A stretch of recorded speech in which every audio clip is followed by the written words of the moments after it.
كجريمة ضد الإنسانية وفق المادة 12 أولا أليف بدلالة المادة 12 أولا. Allah Akbar.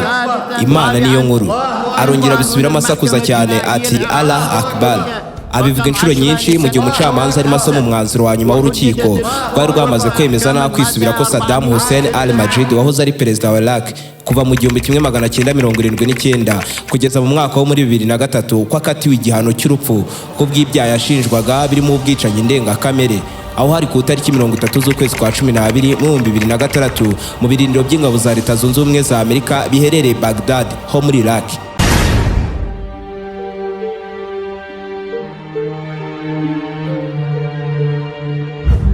Kuva mu myaka irenga 4000 mbere y'ivuka rya Yesu Kristo, igihano cy'urupfu nicyo cyari gihagarariye ibindi byose, kigahabwa umuntu cyangwa abantu babaga bakoze ibyaha birimo ubugome burenze ubwa kimuntu, maze bakamushyira imbere y'imbaga nyamwinshi, bakamwicira imbere y'abantu kugira ngo ntihazigere n'ugerageza gukora icyaha wo ngo wabaga ugiye kumanikwa yabaga yakoze. Ibi ni ibyabaga hirya no hino mu isi hose, ndetse no mu gihe umwana w'Imana Yesu Kristo yazaga mu isi, naho Abaroma bamushinja ibyaha bigiye bitandukanye, maze birangira nawe ahawe igihano nk'iki cy'urupfu, amanikwa ku musaraba i Golgotha imbere y'abantu. Bukaba bumwe mu buryo bwakoreshwaga mu kwica wabaga wahawe kino gihano muri icyo gihe. Mu bihe bya kera hari umubare munini w'abantu bakatirwaga urwo gupfa, bitandukanye n'uyu munsi, kuko mu bihugu birenga 70% kw'ibihugu byose biri mu isi ikigihano cy'urupfu cyakuweho burundu, gisimburwa n'ifungwa rya burundu, kubera ko hari igihe umuntu yabaga ari inzirakarengane ariko kubera ibimenyetso bike urukiko rwabaga rufite ruhamya ko yakoze icyaha, bakihutira kumumanika, maze ibimenyetso bimurenganura byazaboneka bikaboneka n'ubundi nawe biramira. Gusa ikigihano cy'urupfu kiracyahari kandi kiracyakoreshwa mu bihugu birenga 55 birimo nk'Ubushinwa, Leta Zunze Ubumwe za Amerika, Saudi Arabia, Iran n'ibindi byinshi. Ubyumve neza ko mu mwaka wo muri 2024 ikigihano cyahawe abarenga 1518 mu bihugu 15 gusa biyobowe na Iran. Iki gihugu cya Iran cyakatiye ikigihano cy'urupfu ku bantu 972 mu mwaka umwe gusa w'2024. Ibi ni nabyo bikigira igihugu cya mbere cyica abantu benshi b'abanyabyaha binyuze muri ubu buryo.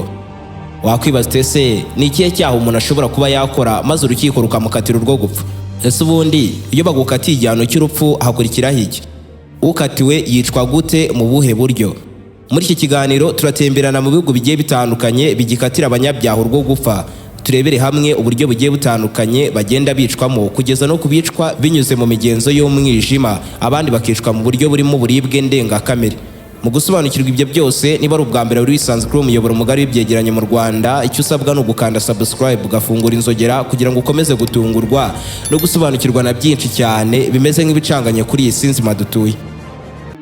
Ndi Aime Christian. Ikaze. Wari uzi ko indwara ikuzahaza umunsi ku munsi ikaguhangayikisha ishobora guhinduka umugani burundu mu buzima bwawe? Nibyo, ibi byose birashoboka mu kigo KUNDUBUZIMA Health, ahatangirwa serivisi z'iyunganiramirire zikomoka ku bimera zirinda zikanavura indwara zitandukanye, harimo nka diabete, umuvuduko ukabije w'amaraso, umwijima, hepatite B na C, prostate, umugongo, ikibazo cyo kurangiza vuba mu gihe cyo gutera akabariro ku bagabo, imitsi, constipation, impyiko, rubagimpande, umutwe w'uruhande rumwe ikizwi nka migraine, indwara z'amenyo, iz'umutima, iz'uruhu ndetse n'iz'ubuhumekero zose zigakira mu kanya gato gashoboka. Mutugane aho dukorera tubafashe. Dukorera mu mujyi wa Kigali mu nyubako ya Shike muri etaje ya mbere mu muryango nimero E050.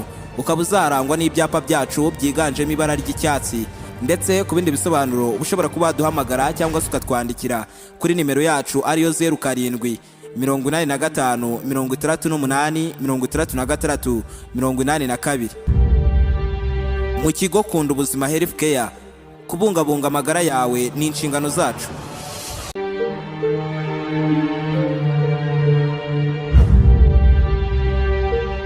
Urugendo rwacu turaruhera muri Leta Zunze Ubumwe za Amerika nka kimwe mu bihugu bigitanga igihano cy'urupfu ku banyabyaha.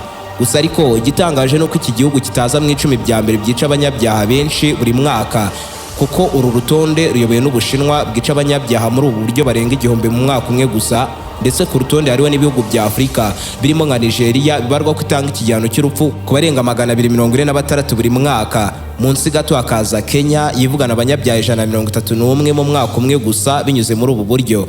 Misiri igakurikira itanga iki gihano ku barenga 500 buri mwaka, ikanaza no ku mwanya wa kabiri nyuma y'Ubushinwa mu isi hose. Ni mu gihe muri Leta Zunze Ubumwe za Amerika byibura mu mwaka umwe gusa iki gihano gihabwa abaturage batarenga 20, ndetse biterwa nuko muri leta nyinshi zigize Leta Zunze Ubumwe za Amerika iki gihano cy'urupfu ni cyemewe, cyarahagaritswe isibye muri leta 11 gusa abanyabyaha bakatirwa kwicwa.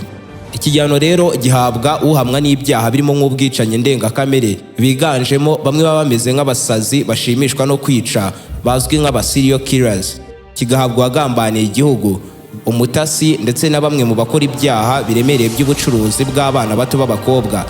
Muri Leta Zunze Ubumwe za Amerika wakatiwe iki gihano abashobora kuba yakwicwa muri bumwe mu buryo burenga 5 bakoresha mu kwica wakatiwe bitewe na leta akomokamo, burimo nko kuba yaterwa igishinge kirimo ihuriro ry'amagana y'ibiyobyabwenge nabyo byinshi biguhitana bigahita bimugagaza, cyangwa se agashyirwa mu ntebe irimo amashanyarazi we aziritse maze umuriro ukamutitiza mpaka amaraso amushizemo akuma akanacumba. Hari abaraswa, abandi bagashyirwa mu kumba gato karimo umwuka w'uburozi, mu gihe abandi bamanikwa. Iyo urukiko rwamaze kugukatira iki cyaha mbere y'amasaha 24 y'uko uwakatiwe yicwa, asohorwa mu cyumba yarafungiyemo maze agashyirwa mu kazu gato kitiriwe urupfu, death house. Ariko iyo akinjijwemo kuri iyo nshuro aba aribwo bwa nyuma abonye umucyo w'amanywa. Iyo yinjiyemo rero muri aka kazu akorerwa isuzuma ryuzuye ry'umubiri we maze agahabwa imyenda mishya, ndetse ibyo mu isaha imwe gusa biba bisoje agahita yerekezwa mu kindi cyumba gishya ariko kiza kuba icya nyuma araba yinjiyemo mu buzima bwe. Iki cyumba bacyita death watch cell, nicyo wakatiwe iki gihano amaramo ijoro rye rya nyuma, aho bamwe bakigeramo iryo joro bagasinzira bakiha amahoro, abandi bakabura amahoro burundu, ibitotsi bikabura kubera ko baba bazi neza yuko ako bari guhumeka ari akanyuma. Iyo habura amasaha 15 abashinzwe umutekano bakangura uwakatiwe bakamwohereza mu bwogero, yavamo agahabwa ifunguro maze yasoza, ubwo haba hasigaye amasaha 18.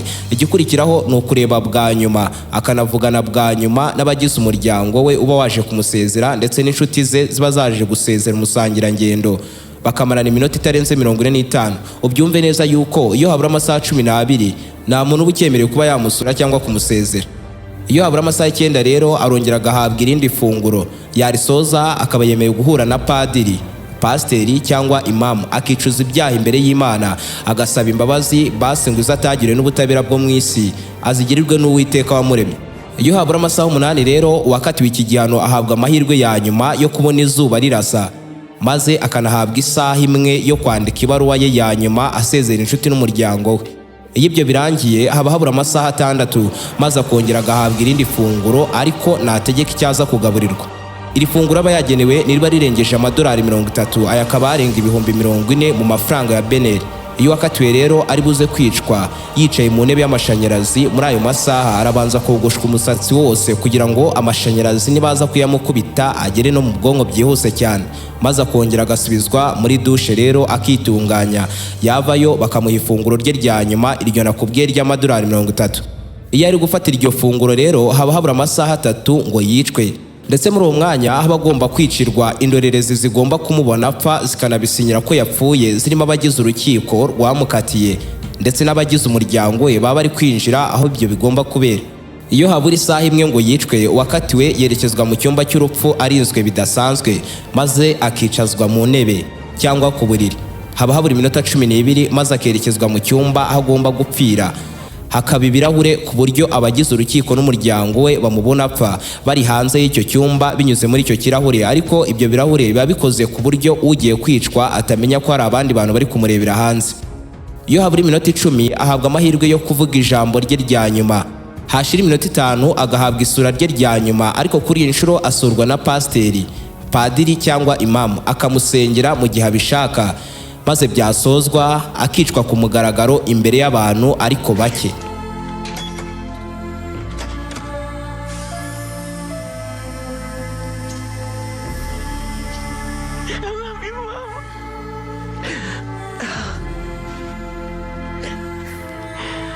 I love you too, Danny.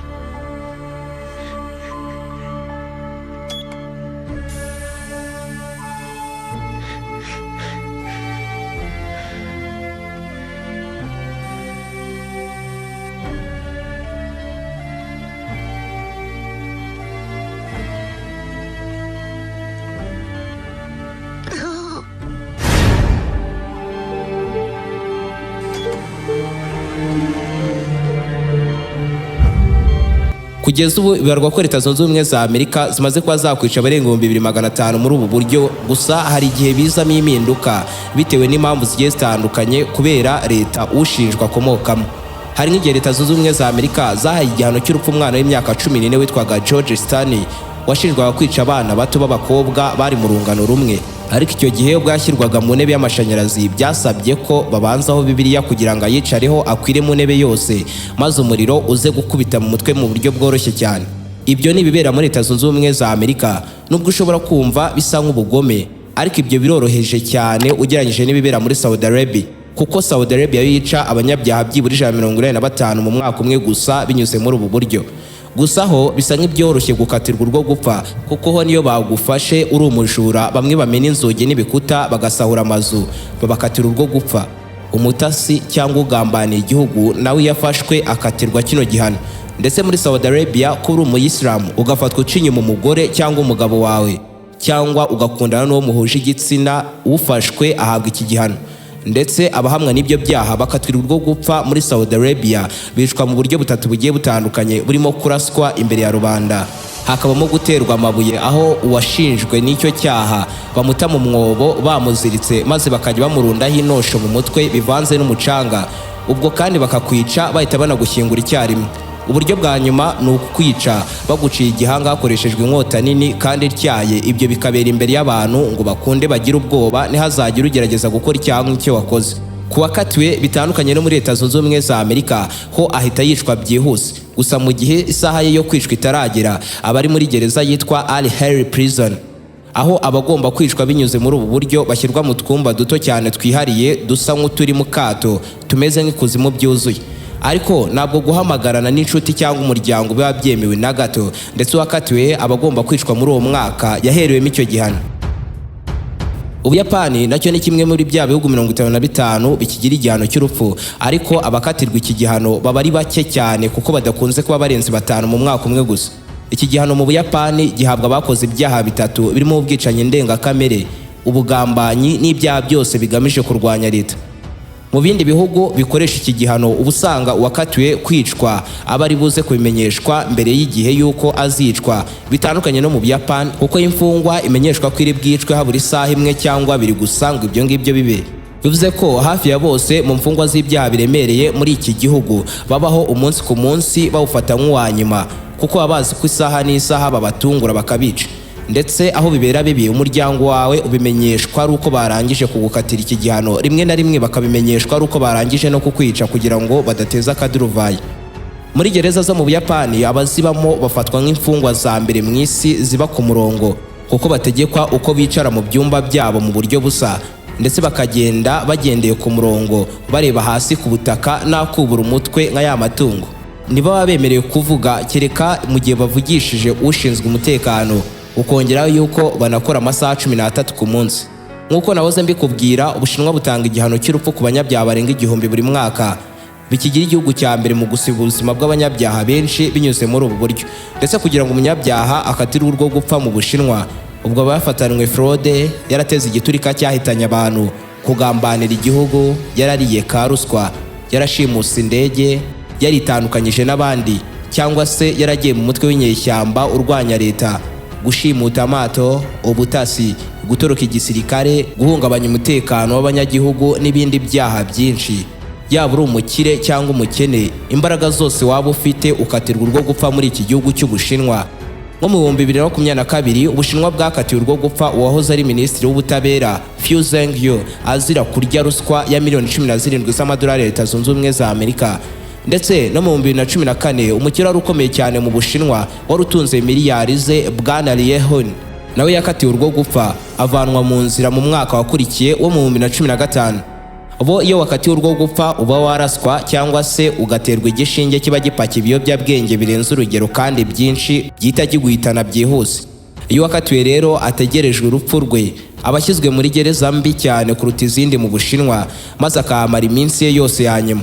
Akajya akora akazi k'ingufu amasaha 16 ku munsi, akogoshwa umusatsi wose, ndetse ubuzima asigaje bwose akabumara areba hasi nakubura umutwe. Ikindi gihugu nacyo cyica nabi abakatiwe urwo gupfa ni Somalia, ubyumve neza ko Somalia ari cyo gihugu cyonyine muri Afurika aho uwakatiwe kwicwa yicirwa mu ruhame, akicwa amanitswe, arashwe cyangwa atewe amabuye. Muri Somalia abanyabyaha barenga 13 ku mwaka nibo bahabwa kino gihano, baba bahamwe n'ibyaha birimo nk'ubutasi, kugambanira igihugu, kwicanga n'abaturage ndetse no gutoroka igisirikare. Somalia kimwe nka Saudi Arabia ushobora gukatirwa urwo gupfa kuko gusa uri umuyisilamu ugafatwa uri guca inyuma umugabo cyangwa umugore wawe, cyangwa uri mu rukundo n'uwo muhuje igitsina. Iyo uza kwicwa rero ataricwa, ariko mu gihe ategereje isaha ye ya nyuma yo kuza kwicirwaho, abari muri gereza mbi ya mbere muri Somalia, ahaba imfungwa za mbere nyinshi zibayeho mu mubyigano ukabije mu kanya gato kandi zikabamo umwanda ukabije, ikaba gereza yitiriwe Mandela. Muri Belarus niho honyine hagikoreshwa iki gihano mu Burayi bwose, aho muri iki gihugu uba ushobora gukatirwa urwo gupfa mu gihe wafatiye mu bikorwa by'ubutasi cyangwa kugerageza guhirika ubutegetsi. Iyo uwakatiwe rero igihe cye kitaragira cyo gupfa, abategereje urupfu rwe muri gereza mbi ya mbere muri iki gihugu cya Belarus, izwiho kuba ifungirwamo abanyapolitike benshi, ndetse iki gihano gihabwa abantu babiri byibura mu mwaka umwe gusa muri iki gihugu.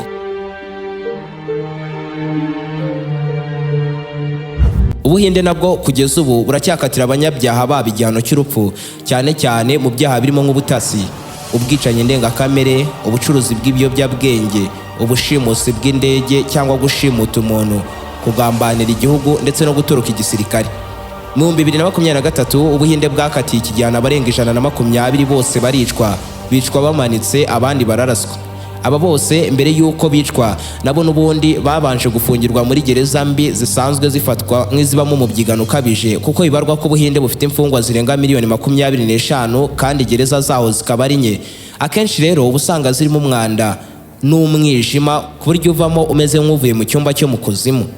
Ahandi rero hagitanga iki gihano ni muri Korea ya Ruguru, aho byoroshye cyane ahubwo no kuba wagihabwa, kuko akantu gato k'ubwenge buke wahakorera ushobora kwisanga wamanitswe, harimo nko kugira ibiganiro byibasira leta, gukorana n'ibihugu by'abanzi birimo nka Leta Zunze Ubumwe za Amerika, gukwirakwiza ibihuha cyangwa kuvuga amabanga ya leta, gusura ama website atari ayo muri Korea ya Ruguru, kureba filime z'amahanga cyangwa gukurikirana televiziyo zaho, kumva radio y'imahanga cyangwa guhamagara hanze y'igihugu ukoresheje telefone ngendanwa, gukorera ibyaha hanze y'igihugu, yewe n'abana bato iyo bafashwe bareba amashusho y'urukozasoni baricwa. Bitari imikino, iki gihugu nta muhenanye kigira, kuko umwe mu bigeze guhabwa n'ikigihano cy'urupfu harimo n'umwe mu bagize umuryango wa perezida w'iki gihugu Bwana Kim Jong-un. Abakatiwe iki gihano baramanikwa, abandi bakaraswa, hakaba noneho n'abarashishwa za misile ubusanzwe zirimbura imijyi, ku buryo nta n'amaraso wabona y'ubunyabyaha wishwe muri ubwo buryo. Mbega baramwica bakamwicara n'ibimukikije ku buryo bitanasigarana umuhumuro. Ubyumve neza ko hari n'abanyakoreya ya Ruguru bajya bakatirwa kino gihano kubera gusa kumva indirimbo za pop zo muri Amerika. Ariko mu gihe wakatiwe abataricwa aba yoherejwe muri gereza, aho bagomba kumara amasaha 20 y'umunsi ari mu kazi k'ingufu. Aha hari n'ababifitiye imbaraga nke batakaza ubuzima bakiri muri aka kazi mbere y'uko bicwa.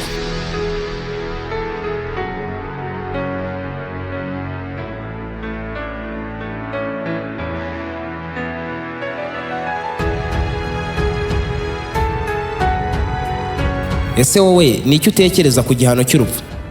Mudusangiza ibitekerezo byanyu mubinyujije muri comment. Mu gihe wishimiye ibyo dukora, ni byiza cyane kudukurikirana ku zindi mbuga nkoranyambaga zacu zirimo nka Instagram cyangwa TikTok. Dukoresha Aime Christian 01. Niba ari ubwa mbere wari wisanze kuri umuyoboro mugari w'ibyegeranyo mu Rwanda, icyo usabwa ni ugukanda subscribe, gafungura inzogera kugira ngo ukomeze gutungurwa no gusobanukirwa na byinshi cyane bimeze nk'ibicanganye kuri iyi si nzima dutuye. Di Aime Christian. Nawe ubutaha.